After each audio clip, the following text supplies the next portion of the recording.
Migraine, భుజం నొప్పి, నడుం నొప్పి, మోకాలు నొప్పికి నిజమైన పరిష్కారం ప్రాణ పెయిన్ క్లినిక్ లో.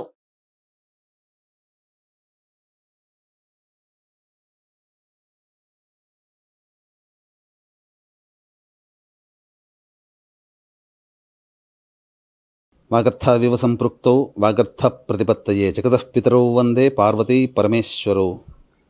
సదాశివసమారంభాం శంకరాచార్యమధ్యమాం అస్మదాచార్య పర్యంతం వందే గురుపరంపరాం.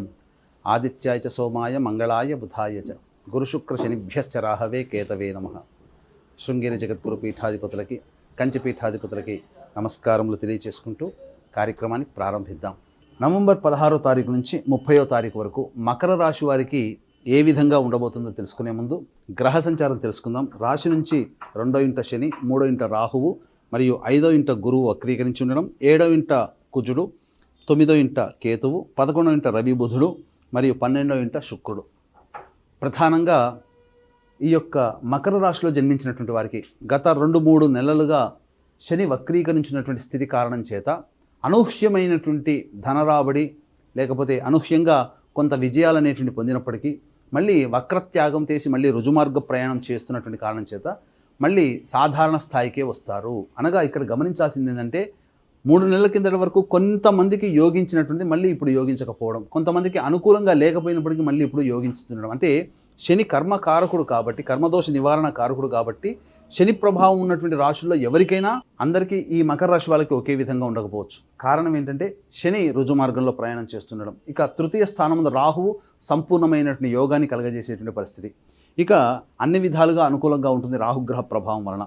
ఇక లాభస్థానంలో రవి బుధుల యొక్క సంచారం, ఇది మోస్ట్ పవర్ఫుల్ ప్లానెట్స్గా చెప్పవచ్చు. ఈ యొక్క మకర రాశి వారికి రవి బుధుల యొక్క స్థితి లాభస్థానంలో సంచారం చేస్తుండడం ముఖ్యంగా ప్రభుత్వ ఉద్యోగ రంగంలో ఉన్నటువంటి వారికి చక్కగా ప్రమోషన్స్ లభించే అవకాశము, లేదా వారు ఏది కోరుకుంటారో ఆ విధంగా వారికి బదిలీలు జరగడం జరుగుతుంది.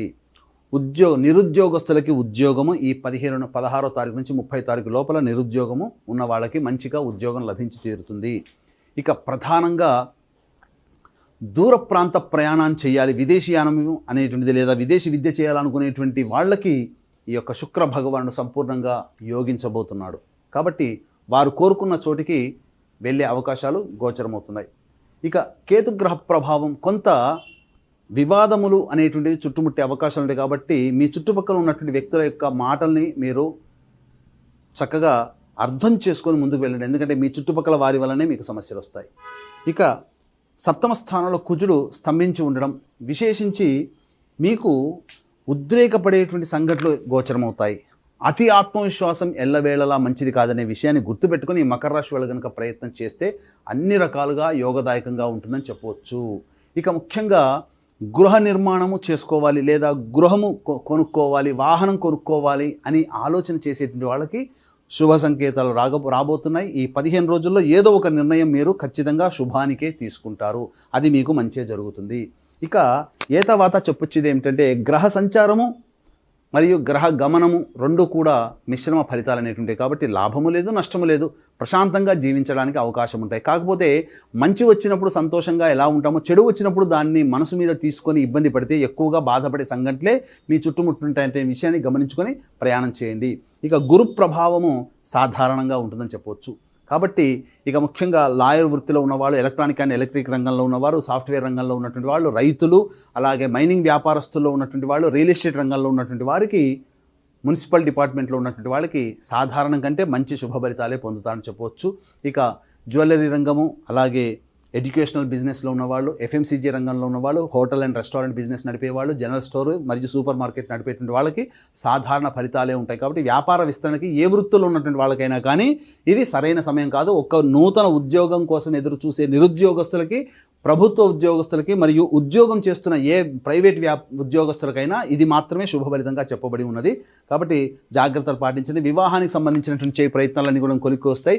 వివాహ ప్రయత్నాల్లో మీకు మంచి శుభాలు జరిగేటువంటి అవకాశాలు ఉంటాయని చెప్పవచ్చు. ఏది ఏమైనప్పటికీ కూడాను దైవకారక గ్రహం అనుకూలంగా లేకపోవడం, అకస్మాత్తుగా మీకు కొన్ని అశుభాలు జరుగుతుండడం ఈ 15 రోజుల్లో అనేటువంటిది గమనించుకోవాలి. దీనికి దైవానుగ్రహం తప్పనిసరి. కాబట్టి ఇట్టి దైవానుగ్రహం అందరికీ అందించాలనేటువంటి ఒక సదుద్దేశంతో కార్తీక పౌర్ణమి సందర్భంగా నవంబర్ 15వ తారీఖు రోజున శక్తివంతమైనటువంటి త్రిపురాంతక క్షేత్రం. త్రిపురాసురులని సాక్షాత్తు పరమేశ్వరుడే సంహరించినటువంటి క్షేత్రం త్రిపురాంతకంలో జాతకరీత్యా కలుగు విద్య, వివాహ, ఉద్యోగ, దాంపత్య, సంతాన, అనారోగ్య సమస్యల నివారణకి మరియు శనిదోష పరిహారార్థమే వృషభ, మిథున, కర్కాటక, సింహత్తుల, వృశ్చిక, మకర, కుంభ, మీన రాశుల్లో జన్మించినటువంటి వారికి సర్వదోష నివారణ పూజల హోమాలు పర్ హెడ్ 1500 రూపాయలకి సశాస్త్రీయంగా మా పీఠం ఆధ్వర్యంలో చేయించడం జరుగుతుంది. అవకాశం ఉన్నవాళ్ళు కార్యక్రమ తదనంతరం కాంటాక్ట్ చేసి మీ గోత్రనామాలు నమోదు చేసుకోవచ్చు. అలాగే నవంబర్ 25వ తారీఖు రోజున ముఖ్యంగా తండ్రి వైపు 6 తరాలు, తల్లి వైపు 3 తరాల్లో ఏవైనా దుర్మరణాలు ఉన్నట్లయితే పితృదోషం అని అంటారు. ఇట్టి పితృదోష ప్రభావం వలన కుటుంబ సభ్యుల మధ్య మాట పెరుగుతుంటాయి, మనస్పర్ధలు వస్తుంటాయి. తరచుగా పిల్లలకి పెళ్ళిళ్ళు కాకపోవడం, సంతానం కలగకపోవడం ఉంటుంది. ఉద్యోగంలో, వ్యాపారంలో అభివృద్ధి అనేటువంటిది ఉండదు. అలాగే ప్రశాంతమైన జీవితాన్ని గడపరు. అనారోగ్య సూచనలు ఎప్పుడూ ఉంటుంటాయి. కాబట్టి ఈ పితృదోష నివారణార్థమై ఆఖరి కార్తీక సోమవారం నవంబర్ 25వ తారీఖు రోజున గోకర్ణ క్షేత్రంలో మా పీఠం ఆధ్వర్యంలో జరపబడుతున్నాయి. కాబట్టి అవకాశం ఉన్న వాళ్ళు కార్యక్రమ తదనంతరం కాంటాక్ట్ చేసి పూర్తి వివరాలు తెలుసుకోవచ్చు.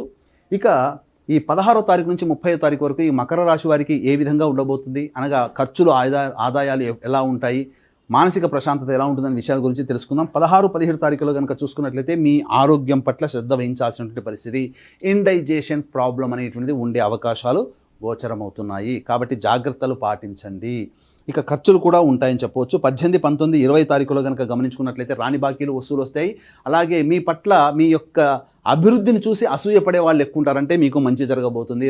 అలాగే అవసరానికి తగ్గట్టుగా డబ్బులు కూడా చేతికి అందుతాయని చెప్పవచ్చు. ఇక 21, 22వ తారీఖులో కనుక గమనించుకున్నట్లయితే ప్రధానంగా వాగ్వివాదాలు అనేటువంటివి తొలగిపోతాయి. ముఖ్యంగా గృహపరమైనటువంటి సమస్యలు తీర్చుకుంటారు. జీవిత భాగస్వామి, వ్యాపార భాగస్వాముల మధ్య ఉన్నటువంటి పొరపచ్చాలు తొలగిపోయి మంచి ఆనందంగా ఉంటారని చెప్పొచ్చు. డబ్బు కూడా సహాయానికి అందుతుంది. 23, 24 తారీఖులో కనుక చూసుకున్నట్లయితే మీకు ప్రధానంగా డబ్బు ఇచ్చిన తర్వాత అవి రాలేకపోతున్నాయనే వేదన ఎక్కువగా ఉంటుంది. మానసిక ప్రశాంతత ఉండదు. అలాగే ఖర్చులు కూడా అధికంగా ఉంటాయి. ఒక జిగ్జాగ్ లాగా మీ యొక్క జీవితం ఉంటుందని చెప్పొచ్చు. ఇక 25, 26, 27 తారీఖుల్లో సంతానంతో విభేదాలు, సంతానం మూలకంగా సమస్యలు, ఖర్చులు పెరుగుతాయి. కాబట్టి సంతానంతో లౌక్యంతో వ్యవహరించండి. అలాగే ప్రధానంగా వారసత్వంగా రావాల్సినటువంటి ఆస్తిపాస్తులకు సంబంధించినటువంటి చర్చలు పురోగతి అంతగా ఉండదనేటువంటి విషయాన్ని గమనించుకోవాలి. కోర్టులో ఉన్నట్లయితే అవి పోస్ట్పోన్మెంట్ అయ్యే అవకాశాలు గోచరమవుతున్నాయి. ఇక 28, 29 మరియు 30వ తారీఖులో కనుక గమనించుకున్నట్లయితే ఈ సంబంధించినటువంటి రోజుల్లో మీకు ఉద్యోగం, నిరుద్యోగస్తులకి ఉద్యోగము లభించి తీరుతుంది. అలాగే ఉద్యోగ భద్రత పెరుగుతుంది.